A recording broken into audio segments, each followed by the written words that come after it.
everyone. We are so excited to have you all here today. Thanks for coming out in this crazy weather, non-spring weather that we're having. We really worked on this exhibition as a team, and I think it reflects all of the great work that's being done by the artists we work with. And it's a great opportunity to see just a broad range of work and how strong the work is by everyone. So in this very short 3-week exhibition, we have programming with artists speaking. We have 2 artists that traveled here, Natasha Bowdoin from Houston and Sarah Williams came from Missouri. I was like, Missouri. And we're thrilled about it. So we're gonna have a kind of a dialogue, and then we're doing another talk next Saturday with 4 other artists. 2 are here right now, Medina and Ridgway, who are both here. And we're so glad you're here. So we hope you'll join us again next Saturday. I'm gonna start just by asking if each artist would just kind of introduce themselves and maybe say where you live, where you live, and kind of point out the piece of art of yours that's here, and then we'll do kind of a deeper dive. Absolutely. Hello, everybody. I am Nida Bangash. I am half Iranian, half Pakistani artist based in the US, currently living in McKinney, in the land of DFW. I also traveled 1 hour from here, not only these 2, I traveled 2, an entire hour of driving. Just kidding. And yeah, that's, I teach at Savannah College of Art and Design remotely. So I'm based here, but I'm part of SCAD Now faculty. And yeah, passing on to you. Your work. Oh, my work, yes, thank you. Thank you. So those 4 paintings / drawings that have tree houses in there, war rugs with love, and then the olive tree and the cherry blossom tree. It's the cherry blossom tree and the olive tree that are part of I'm a Tree series, which we had an exhibition of May 11th. I remember that was my birthday. So yeah, so it's an interesting gap of a decade, I would say, between that when that work was made and this work was made, and it's interesting to see them together because they're both talking about trees. One is referencing the war rugs, that Afghan war rugs, and then the motif of a house being the war icon in there, and the other one, the house kind of becomes the text, and the tree is there. And so it's interesting to see them together, like a decade, work that was done a decade apart. We good? I'm good. Passing on to you. That was great. Thank you. Hi everyone, my name is Natasha Bowdoin. I'm coming in from Houston, as Tali mentioned. I'm from Maine originally, but I've been in Texas now since 2008. So I guess I'm a Texan now, I think, maybe. I teach at Rice. I teach painting and drawing there. I've been there since 2013 in that capacity. And we're sitting in front of a work of mine called Contrariwise, which is an older work, which is nice to meet again after a little while. And I have a few small pieces in the salon as well, a small animal drawing, and then a piece called Spring Study that's also another smaller scale cut paper work. Hi, I'm Marilyn Morales, and I currently live in Fort Worth, and I've been living in Texas for, I don't know, almost 20 years. I'm originally from Mexico, Jalisco, and in this exhibition I do have this painting titled Julia, which is on that wall, and it's a portrait of a friend of mine. So that's my work, and I'm excited to be here with you today. Thank you. Hi, I'm Sarah. I did come from Missouri. I'm currently based in Springfield. Grew up in north central Missouri, actually attended UNT in Denton, stayed down here for a number of years, got a job back in my home state, so that was really exciting for me. I teach at Missouri State University, painting and drawing, run our MFA program. I have a painting right over there in the corner, the Nocturne with the Christmas lights, and a few on the wall in this gallery as well. So I apologize also, I think I'm responsible for this weather. I brought it too, because I see that you had 80-degree temperatures yesterday. Sorry. Very Texas. I'm Cynthia Mulcahy. I'm Dallas-based, I consider myself a conceptual artist. The piece that I have it's an object on a shelf back there. The title is Abortion Tea Caddy. I'm currently making work about reproductive justice and the overturning of Roe. It's interesting, today is International Women's Day, which is great to be having this panel.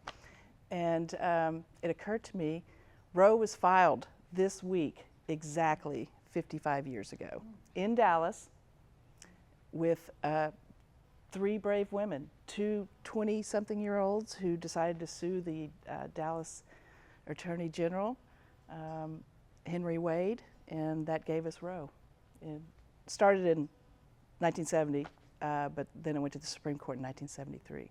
So that's been really the focus of my work since the overturning. Actually, in 2021, when Texas issued SB 8, which is the law that pretty much outlawed abortion after 6 weeks, and of course, when Roe was overturned, it immediately went to the draconian laws that we have now. So, other than that, that's what I'm doing. Will you talk to us a little bit about your process with the works that are on view? With both of them. My work starts at the core of my work. It starts with drawing, and particularly in reference to Fanne Muzaffari, which is called miniature painting. So that is where I draw from, and particularly the styles, the Indo-Persian styles. That is where my training comes from. In these particular works, and I reference, and I guess in all my works, I reference images from my daily life and images from miniature paintings, carpets, ceramics, mosaic, anything and everything that I'm exposed to when I'm back home, really. In both Iran and Pakistan, being surrounded by pattern and ornament is kind of a part of living. That's, it's just part of life. We wrap our bread in fabric that has pattern on it. We wear a lot of clothes that have a lot of pattern on it. We pray in mosques that have a lot of ornamentation, and they all have meaning. So looking at pattern kind of comes from different sources. We walk on carpets and our houses are filled with carpets. It kind of a second nature for me to source from all these different sources. So wall rugs I got interested in because I have done carpet weaving from Iran, and my practice does include a lot of weaving as well. So I got interested in wall rugs because during the Soviet War, Afghan weavers, mostly women, just started weaving these guns and bullets and helicopters in a carpet that they were already kind of weaving flowers and trees and their traditional motives in. So, and then I was looking at the image of this house that has been, I think this is one of the first work where the image of the house kind of came into my work. A square house with the 2 roofs and a chimney and a door, which is something that I'm regurgitating in my work and just in my thoughts, because that's the first image of when a child draws. They draw that image, and me being grown up in Pakistan and Iran, that's how I drew a house when I was a child, and that's how my peers also did that. And then, while growing up, I thought I never lived in those houses. I was not born in those houses. In Iran and Pakistan, the houses have flat roofs. So where did this imagery of a Western European icon came into my vocabulary? And I immediately started regurgitating as a child. And then I was wondering, what else am I regurgitating without thinking?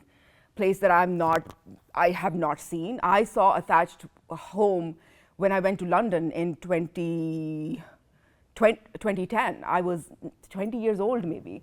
But this is what I drew when I was 2 maybe, or 3, I don't know. But that's how we, so again, I always reference Arundhati Roy. She says, what happens to the imagination when it's colonized or taken over, even before it starts imagining? So that is kind of the crux and core of my work. I'm kind of trying to very consciously unwrap or peel off these layers that I'm unconsciously, unawareingly, unknowingly kind of taken in, and I'm regurgitating. So again, carpets, homes, they come together, and of course, like the socio-political circumstance, being an immigrant, being a mother, being a woman of color, being a divorced woman, all of that, it kind of weaves into the work. It's part of the process. That was a very long answer. No, that's great. And the trees, I like that one. And the trees, yes, the trees. I'm a Tree is a series of work that I did over a decade. I began the letterpress printing. Is based off of Orhan Pamuk's book. Thank you so much. Called My Name Is Red, and there's a chapter in it that says I'm a Tree. So this letterpress printing is done when I was in Australia, and then it's a chapter from a book that says I'm a drawing. It's basically a drawing of a tree that lost its way into a book, and it kind of yearns it wonders which story it belonged to, because back in the day, miniature paintings were part of a book, and artists would move from the folios would move from one country to another. One artist would make the paper, the other would make the text, the other would make the trees, and so on and so forth. And so it was a big project in ateliers, obviously, in the kings and kings used to be the patrons. So they moved from one city to another, often on horses. So this little tree fell off the horseback, and it doesn't know which story it belongs to because it never got into a book. So it kind of is a story of my journey, because born in Iran, grew up in both Iran and Pakistan, and then moved around, and now I find myself in the US. I'm kind of thinking like where it's kind of a longing to belong, and asking these questions of where do you really come from, where are your roots, and what does it mean to be uprooted and put in another area that you're not familiar with. So that's when I kind of looked at the trees that were uprooted from their native lands and rooted in another place. For example, the bergamot tree, which is a Central East Asian tree, which found its way to English breakfast tea. It's not a European flavor, it's not a European fragrance, but now it is in Italy, and we have farms in Italy that are creating English breakfast tea, the irony of it all, but it's not English, right? So, and then the olive trees, the Palestinian olive trees that are being uprooted, and the native people who are resiliently growing them again and again and taking care of them, while the occupation is constantly, as an act of to take away from the land, or burning them. So from the olive tree to the bergamot to the orange trees, they became my inspiration and my North Star. And this book, while I was pregnant with my firstborn, it was kind of, I started making it then, and the last painting was done with the olive tree last year when she was 10 years old. So it took 10 years to make these 9 trees and a book. And it came together, thank you to Tally. It came together on my 40th birthday was the opening of so kind of all worked together. The synchronicity of it all was interesting. So thank you so much. Yep. Thank you. Natasha, you. I'm deep in your world now. It's hard to now imagine, what do I do? Okay. Okay. In commission. Yes. Okay, so I typically, as of late, work a lot with installation-based work, so it's kind of funny to come in and see something with a discrete edge, because typically I sort of push against that and enjoy the challenges and the opportunities of working on site with something that can fill a container rather than be defined by a distinct edge. But sort of taking myself out of that world that I've been in for a while and looking back at this work, what I can say generally about my process is that I like not knowing the destination when I begin. So just not even a fancy way to say it's very intuitive and improvisational. I find that if I have an image in mind, or even an intention in some cases, it sort of kills the work before it begins. So it is, for me, process is about trying to create like a long-term conditions to not know what I'm making. which is I enjoy that part of that kind of process. I enjoy the disorientation. This work in particular, and a thread in my work that I've been committed to since I was a kid, is also a love of the literary. So a lot of the cut paper pieces start with the process and the act of reading. And reading in a slightly different way, in the sense that it's a very slow, kind of painstaking process of reading, because I'm transcribing as I read the text and drawing and cutting the text along with or concurrently with the reading portion. So this piece is a partial transcription of Lewis Carroll's Alice in Wonderland. When I was a kid growing up in Maine, I grew up in a really small town. I was extremely shy, and so I went into the book world as a place to find comfort and independence. And I think that's stayed true as I've grown, become less shy, become capable of sitting in front of people and talking about what I do, hopefully somewhat coherently. That love of text has always stayed true. The other thing that I'll say about process is, for me, things become alive and seem to have the most potential when they start to actually transform and shift. And part of why I was drawn to cut paper initially was this act of layering and having something that you thought you knew, and then once you put something else in front or behind, it's sort of infinite, it completely transforms from where it began. I think that is a kind of magical process, not just in that it's, it can produce interesting visual fruits, but I also think it can do interesting things in terms of how it can transform meaning, how it can transform the experience of reading, of language. I'm particularly interested in experiences of language that defy how we encounter them in the everyday. So trying to break down structures of why are we compelled to read left to right? Why can't we enter texts in different places and in different positions? What does that do to meaning if you start in the end rather than in the beginning? And so trying to play with text as a form, and also the experience of reading, trying to shift and change those expectations. So those are kind of broad process things that I can share. I'll hand it to you. Mm-hmm.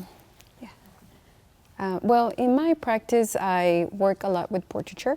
I love to paint people that I know, that I love. And this particular painting comes from a body of work that is very focused on immigrant labor. Julia.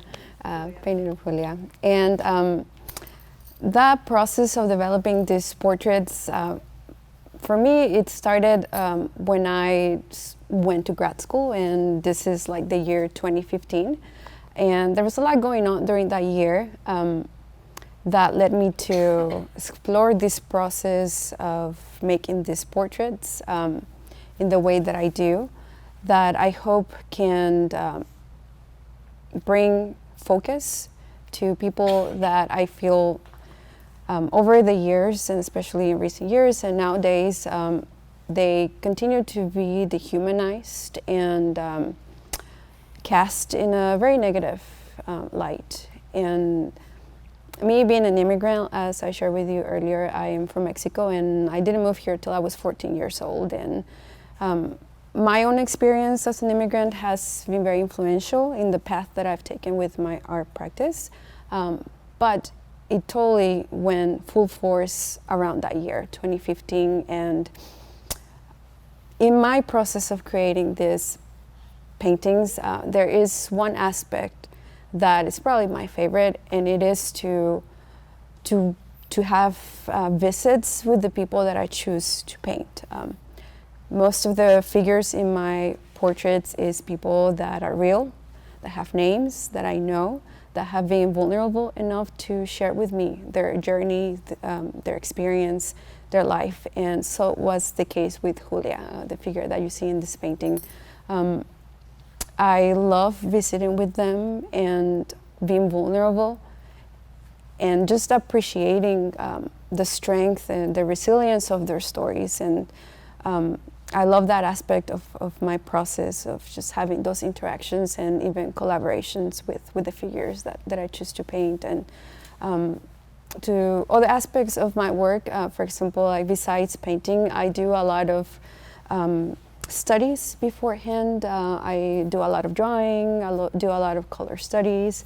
I also use photography to help me in my research process. And yeah, and I mainly work with oils. It's been a medium that has challenged me intellectually a lot over the years, and that I continue to explore. And I also love working with charcoal, compressed charcoal to be more specific. Yeah, and I love the figure overall. So that, that's been very consistent in my upbringing, just loving the potential, the complexity of a human form, and the power that it has to project emotions and to share the history of someone without any words. But yeah, so that's a little bit about my practice. Thank you. Well, I also am a fairly formal painter, traditional painter. My work is oil paint on panel. I'm interested in the idea of how structure can act as a surrogate for a region or specific people even. So having grown up in very, very rural Midwest, and then moving to the DFW area to pursue my master's, for the first time in my life, I was completely removed from anything that I would recognize. And realizing now, looking back on it, this work started out as just a way to manage my homesickness for the kinds of things that I would see and understand and know how to navigate. So I started to really respond to how my current setting in a city was so different than the kind of structures and their history, the sense of layered history that you would come across in very rural kinds of places in Middle America. So I was also aware of how mundane some of these places are, but I will always have Midwestern pride. Like I love where I'm from. It's commonly referred to as flyover territory, which is just like, it hurts me. But I love it. I will always love it. I choose to make these sort of like situational landscape portraits, nocturnes, because it allows me a chance to sort of elevate not only through the painting process, but the usage of colors, contrast, these structures that most people would probably pass by on a daily basis. So when I was based in Texas painting about my home, I've noticed over the time span that they were mostly industrial kinds of buildings and structures. Now, living back in my home state on the southern end of the state, it's becoming more and more residential structures. And I think it's because I'm traveling through neighborhoods, much more instead of thinking of it in a removed kind of fashion. So more portraits of specific kinds of people, how they would decorate their homes, how they're lit, and giving cues as to like what kinds of life potentially goes on there, like the lights that are on, sometimes even the markings on the ground, like in that piece in particular, you'll see the tire tracks in the snow and get a sense of like what maybe has happened. Something else that's starting to happen, I'm realizing, I'm sure you're familiar with that kind of theory about if you're creative, you're either a hedgehog or a fox, right? And so if you're a fox, you're all over the place, you're jumping from concept to concept, different materials. If you're a hedgehog, you're progressing very slowly, making progress, but very slowly. I'm totally a hedgehog. So I look back over the years, I see the progression, but I have to make a lot to recognize where it's going. Just recently, I've had the epiphany that as I visit my hometown, my parents and family still live there, it's looking much more different to me these days. So it's no longer like my hometown, now I'm a visitor. And it's changed in ways that are surprising to me. Like across the country, various political issues make themselves known in different ways. In, small town Midwest, Missouri, there's some things that I don't recognize. And also, just like the way that I could exist in that town. For example, like drugs have become a problem. It's no longer safe to kind of walk around because there's loose dogs and things. And my parents are like, not so much anymore, just don't do that. Which is just, it doesn't compute somehow. Having grown up there and played in everybody's yard. It was like a communal everything. And so I think I'm realizing that I'm almost becoming more colorful in my work as a way to kind of counteract this thing that's happening that's fairly negative. So it's like I'm not quite ready to take it on, so I'm gonna make it extra beautiful, somehow. So that's what I've been thinking recently. Thanks for letting me talk to you about it. Yeah, thank you. I'd say my process is very research-based. Usually I'm looking at primary source documents that inform things. The piece back there, Abortion Tea Caddy, number 5, I think it is sort of a smaller version. After SB 8 was passed, my artist antenna went up, and I was thinking about Roe and the dangers of Roe being overturned. And so I started working on a really large piece, really as an act of resistance. And it contains, this is a single small box, but the large piece that I made prior to all these is called Abortion Seed Library. And it's picture a huge clamshell. It was made out of pink Italian book cloth, gold foil stamped on the top, Abortion Seed Library. It opens up, the inside has marbled paper, and then there's 48 vials of plants that have traditionally, seeds from plants that have traditionally and historically been used to terminate a pregnancy. And the idea is conceptual. It's not so much I'm saying, hey, you need to use these recipes. It's that folks, mostly women, but also trans and non-binary, anyone that can conceive, has always sought to control their own reproductive lives. So that was the first big piece. And that one's been traveling the country. As soon as I made it, I think it was in a show in LA, and then went to New Orleans. It's now in Houston. And I wanted to keep traveling, especially in the South, the states that have really been affected by these terrible draconian laws that I really can't believe that's where we are now, especially 55 years ago, Roe being instituted here in Dallas. So that piece really was based on a lot of documents. I mean, if you look at how old are these recipes to terminate a pregnancy, they go back to the Bronze Age. We're talking about Mesopotamia. There's documents that are in Assyrian, Babylonian medical text, and there are actual recipes how to, and like the circumlocutions of the day are how to expel the fruit, how to terminate, those sorts of things. So, the language is really interesting. But the first ones are Bronze Age. And then you have Egyptian papyrus scrolls that are full also of recipes that have been used to terminate pregnancies, and it goes all the way through. Shakespeare. Aristophanes, he's a 5th century Greek playwright. He wrote a play called Peace, and it's the god Hermes turns to his friend who has a new girlfriend, and they're discussing, oh, I don't want to get her pregnant. And he says, not if you give her pennyroyal. So all of these documents that we've seen through time, that they underline the fact that we've always controlled our reproductive lives. This is the funny one. I was in New York about 3 weeks ago, and I was at the New York Public Library, and I was looking at, because it's important to me to go see these primary source documents. It's fun. I also studied, I think I lacked one class for a minor in Latin, and I never thought I'd be reading 16th century books in Latin, but I was sitting in the New York Public Library, and it's a book that was published in Venice in the 16th century, but it was a translation to Latin from the original Greek of Dioscorides, who wrote a 5-volume text in the 1st century AD, and the whole thing is called De Materia Medica, which is on medicinal materials, mostly plants, but also some minerals and animals. And this is what, pre-modern societies used plants in order to regulate their health.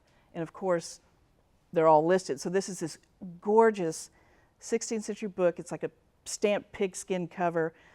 Open it up, and I'm reading the entry on ruta, which is rue as we know it. And I'm reading the Latin. It says, and it expels the birth and flatulence. I almost fell out of my chair. I'm like, oh my God. Sorry, 16th century fart joke, But I mean, they're in these documents. We have always controlled our lives. And so primarily research-based, but I'm also a farmer. So a lot of the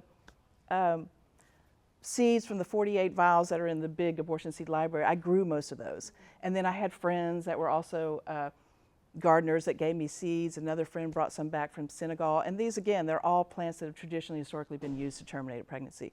So between farmer and research-based, I never get tired of it. And every project is different. I mean, I'm now doing photographs because I'm photographing a lot of these books that I've been looking at, the original primary source documents. So each project is completely different, and I think I do that intentionally so I'm not just doing the same thing. But the last show I had here was primarily painting, which at the time when I did that show, it was all about actually war, looking at the last 100 years of war from 1917 to 2017.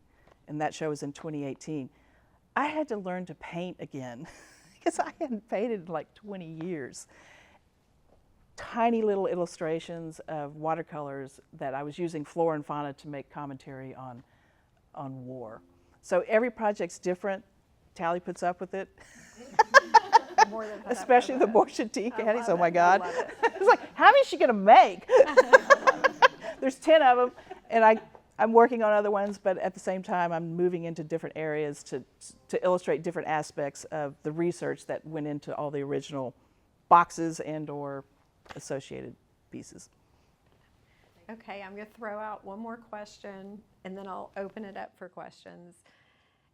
All of you all will answer this differently, but I would love to kind of know how you treat scale. Do I go first? Again? So it's interesting how scale, as in size, as in space, comes into my work. I was informed by that idea because, again, trained as a what is in Western terms called miniature painting, and again another name that is bestowed to the art form that was called Fande Musawwiri. Musawwir being one of the 99 names of God. So when picture yourself in Iran years ago, centuries ago. So when an artist would paint, because you call him Musawwir, he would be called Musawwir, which means he's channeling the energy of God and translating that onto a paper. So it's channeling its spiritual onto paper, right? And then making a painting, making a drawing, right? And then Europeans come and they're like, woo, look at that. That is very detailed, and the size is particularly small or large, so miniature refers to size, or the pigment, miniatum, the red letter that was used in writing the first word. So reducing that into either scale or material. So when I paint, when I call myself, and then again, the irony of it all, I did my bachelor's and my master's from the National College of Lahore, hopefully post-colonization, but not, right? So NCA was made by Kipling, who was, this was back in when Pakistan, when subcontinent was colonized and the craft was dying, and so they kind of wanted to revive the dying art form. And so even today, there's a miniature painting department in there. We're talking about decolonization, but we haven't done that yet, certainly not in our academic institutions. So when it comes to scale, it's an interesting thing for me, because the thing that I was trained as has this conundrum with scale and material and being in a book or being outside the book. So I experiment with a variety of scale, coming from like very small, almost stamp-like 1 by 1.5 inch stamps to video installations that kind of really encompass it's kind of boundaryless. It is devoid of again that rectangle or that limitation, and it really depends on what am I trying to convey. So it's again the material and the scale of the objects that I make is really depending on what do I want to say and how do I want to immerse the viewer into. Do I want them to hold the book and just be a one-on-one conversation with that work, or do I want them to come in and hear the cups breaking and see me holding that table on which the cups are being placed? And that's one of my performance arts, where you're literally engaged and you become part of the work because you're consuming that tea, or I am washing the tea that the audience have consumed. So it really depends. Again, my scale is pretty dynamic, and it really is informed again from this twisted term called miniature painting. I love that. Thank you. I share a lot of what you say resonates to me. I think that scale can do a lot of different things. It can hold a lot of different kind of meaning, and I personally like to jump between the small to the large. I think it can engender intimacy. I think it can also engender a kind of estrangement to what you're encountering. So for me, with a work like this, for example, because it comes from the act of reading a book where you experience text in a certain kind of scale, I wanted to take it directly out of that, the sensation of how you would typically find Carol's story. Also, I mean, for those of you that haven't read Alice in Wonderland or don't remember it from your youth, I mean, that story is full of interesting scale shifts in terms of how that grows curiosity, how it creates a sense of surprise or disturbs expectations. I feel like actually that's kind of what Alice is all about. When I'm working on an installation scale, because a lot of my work has to do with thinking about the natural world and our relationship to it and what nature says about ourselves as human beings, I particularly like those works to be a lot larger than life, because it's important that when a viewer walks in, that they are consumed by what they walk into. Part of that is also trying to maybe disrupt some power dynamics that we typically assert when we deal with the natural world. So trying to kind of take away the feeling that we are at the top of the food chain, which I don't think is true, but we sort of human beings act that way in terms of how we deal and relate to environment. Making something that is natural, that where you can kind of lose yourself, really feel the sort of smallness of your own body is important, because I think it also brings back, maybe in addition to a sense of wonder for nature, it also is a reminder that while my version of nature is artificial and my own sort of weird amalgam of like reverence for the natural world with cartoon logic and all kinds of other things thrown into it, it is a reminder that we are quite small in the grand scheme of things, and that respect should be afforded for the things that we live in and with and around. And so scale is an important way to kind of create that sense of relationship, respect, disorientation in a productive way. Yeah. Scale. Yeah, I have a problem. That's not a problem, but most of my work is pretty large scale, and that's been very consistent from my earlier years as a painter. There is a particular reason why I paint the way that I do. There's multiple, but there's like one that is very important to me, and it is that when I create these paintings, for one, like I shared earlier, I want to make a strong statement that the figures in my paintings are important to me, and that they exist, and that they're important.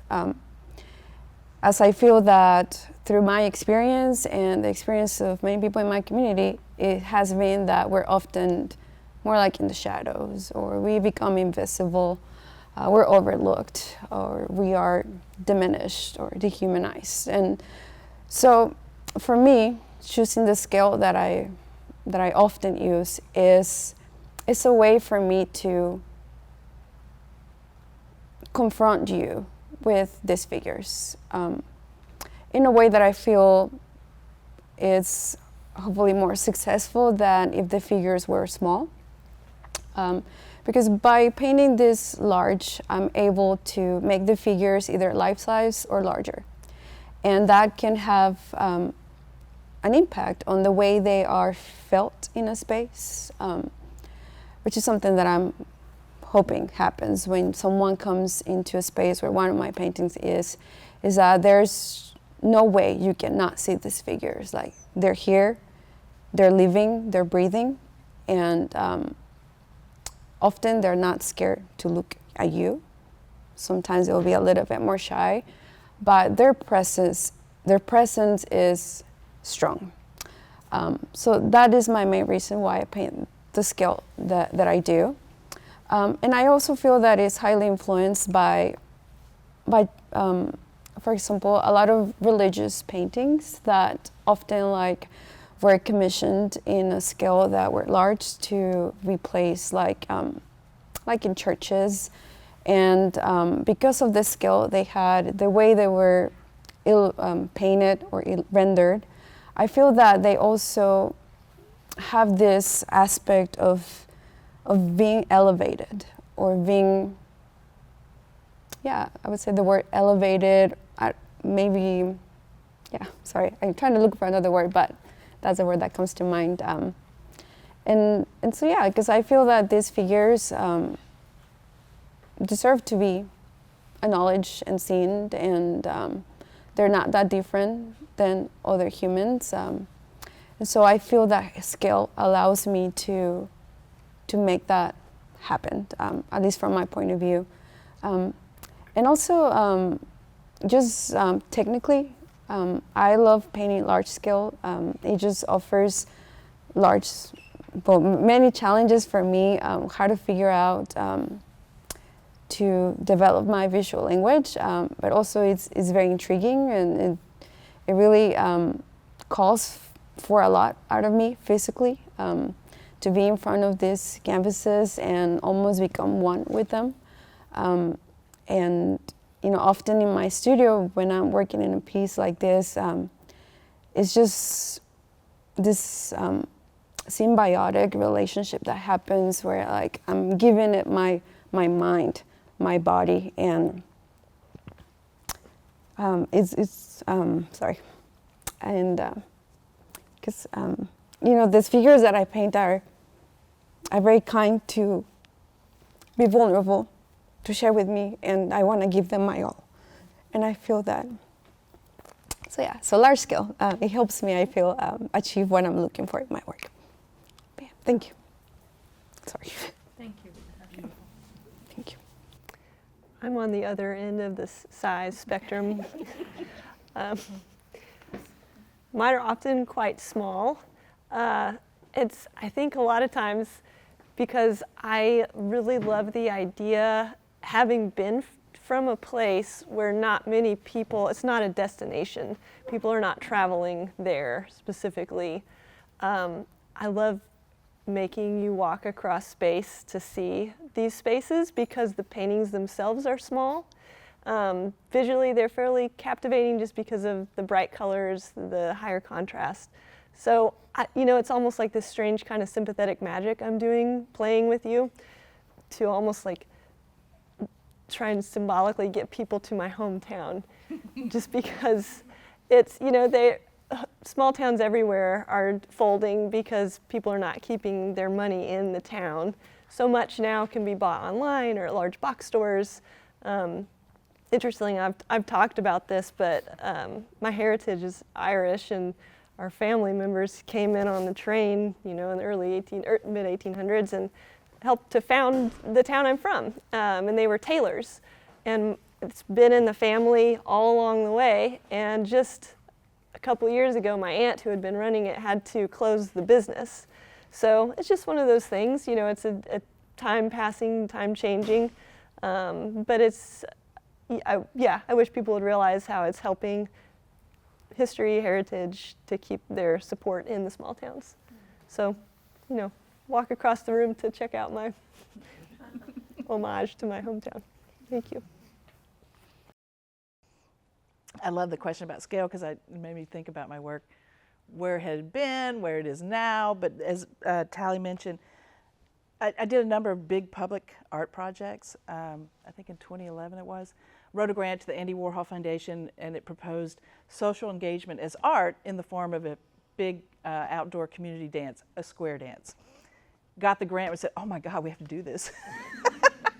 So we threw a huge square dance. It was out at the Trinity River Audubon Center right when they had first opened. So it was outdoors. It was in November. It was a huge full moon.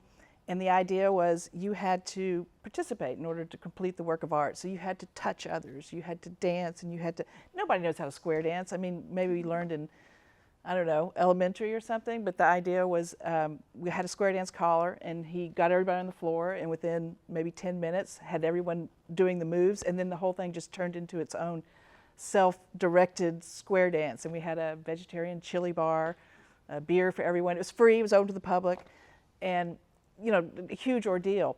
And then I think the next project I did after that was called 1700 Seeds, and we took a huge vacant lot in Oak Cliff off a really well-traveled street, Davis Street, and turned that into 1700 Seeds, and over the course of 5 months, this entire field of sunflowers came up.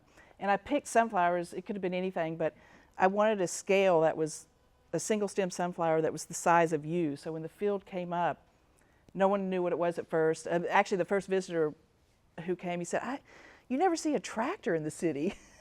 So we had to take a tractor and do the whole field, and then over all that time, the flowers are growing, no one knows quite what it is, and I had like a little, I think we had like a little old milk box, and it had a publication in it that told you what it was. Anyway, so that was another huge public art project, and then after that, I did a project with a young black artist at the time. Her name is Lauren Woods. She's actually moved from Dallas, but we were looking at the parks that had historically been established during segregation in Dallas. And that project hit a terrible situation with the funders, and they were uncomfortable with our text that talked about these parks and how they were created. So they first tried to censor the project, and we weren't having that. And then they tried to take our work and present it as their own. Moral of the story, always copyright your work with the Library of Congress. It stopped $2 billion foundations from taking our work and presenting it as their own. But that was a huge controversy. It was on the front page, above the fold of the Dallas Morning News. NPR did a story. I think D Magazine did a 16-page investigation. The whole thing was so public that after all those big public art projects, I just wanted to hide in my studio. And so the nature of my work really changed to this small scale, working by myself, making, painting or making these boxes or whatever. So the scale of my work has shifted for that reason. It was so public, I just needed to change things. But that's where I am right now. I'm just enjoying the heck out of this small scale. And like the first big box, the Abortion Seed Library, I worked with an expert bookmaker to make that box. And then with the smaller abortion tea caddies, I'm like, no, I want to make all these. I want to be doing this. So I pretty much have done all those on my own, made 10 of them, and I'm taking like a box and I'm just sanding the hell out of a cigar box, basically, which you normally identify with the male cigars, and turning those into abortion tea caddies for the seeds that have traditionally been used for. But I've had so much fun doing that, and I love book art. So they're all made out of, you know, beautiful marbled paper, and some of the tops are shagreen. I don't know if you know what that is, but it's stingray skin, and it's something they use a lot in the book arts. They have brass fittings, and it's just been so much fun making all these things. And then I've stopped, you know, I'll move on to something else. But the scale has really shifted into me just being in the studio by myself, as opposed to these huge public art projects that involve numerous people, and, you know, everything from getting hay on site to getting a tractor to planting to having a crew that helped me maintain either the square dance or the field or whatever. But currently, I just want to hide out in my studio and make things and bring them in. I see with your work we came full circle. I see you're making miniature paintings now, huh?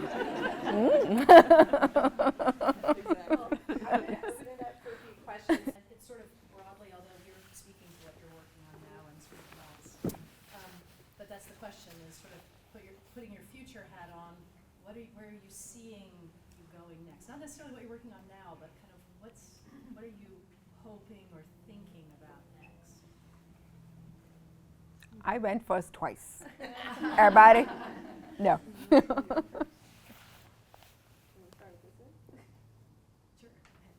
I think I just answered it, actually. Yeah, hiding in the studio is so wonderful. And I'm not the public face of these big projects anymore, so.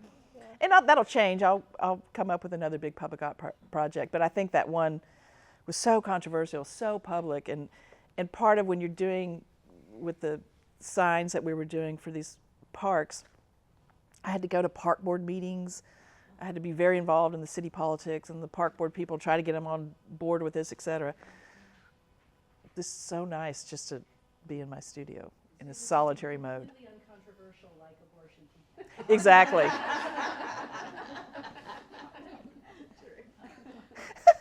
Well, I'm going to continue to do my hedgehog thing and slowly process this and work through it. I actually have the opportunity to work with Tally this summer, and we'll be having a show in this space in July, so I'm looking forward to that and currently working on it. Like I mentioned, like my hometown, rural Midwest, is what I'm responding to and investigating, and I am, believe it or not in my home very much, so I visit there a couple times in the year. I'm planning to go back this summer and really kind of do some on-site sketching, looking, resource gathering, having conversations with my family members that do live there and get their sense of it as they've been immersed, as opposed to like how I'm seeing it in a removed fashion, because I haven't actually lived there since 2002 when I moved out for college. And so continuing just to visually explore the color aspect versus the subject matter and how it's presented. Yeah. For me, it's been some time that I've been interested in mixed media for quite some time, and like I mentioned, I mainly work with oils and charcoal, and it's something that it's been kind of like behind my mind for a couple of years now, and I think now is when I'm getting into it. I don't know what it would look like, but I know that's the direction that I'm going. Yeah, mixed media. For me, I continue to enjoy not knowing the destination of where things are headed in the studio, but what I will say is lately I have felt a lot more desire to work collaboratively. A little while back I did a couple pieces or some collaborations with puppeteers and with a how do you describe Machine Dazzle? Machine is a fashion designer, drag performer, provocateur, you name it, he does it. We did some collaborations inside an installation that I produced, and after that, those performance activities, I got really interested in this idea of painting as a site for action. So rather than a static, fixed thing, I've been trying to figure out other ways, other people to collaborate with, because I like how that's kind of cracking back open my work into somewhere that I hadn't anticipated it going or being even about. So I'm sort of going maybe in a weird way, like looking actually, I still enjoy my time inside the studio by myself where I don't have to answer to anyone, but I also have been more interested in kind of reaching out, doing things collaboratively.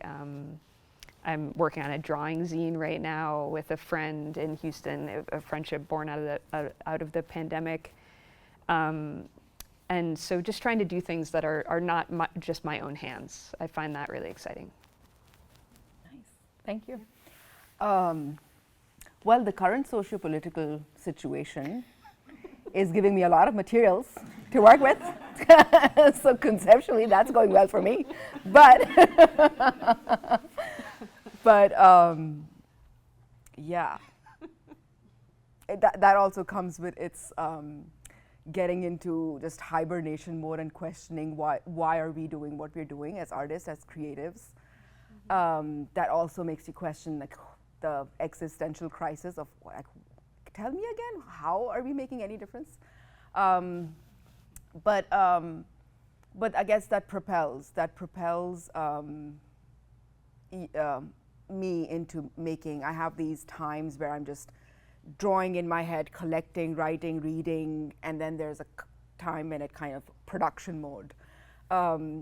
So right now I'm in just processing mode, and there's many ideas that are in my head and they're drawing, but it's just, I'm drawing, and I think the work is turning more sculptural and drawing and sculpture based. so that's where I'm going. But yeah, I'm taking a lot in. It's a lot of reading, writing, looking back into history, because again, naively, I assumed that we are in post-colonial world and we are decolonizing the text and decolonizing this, that, and the other.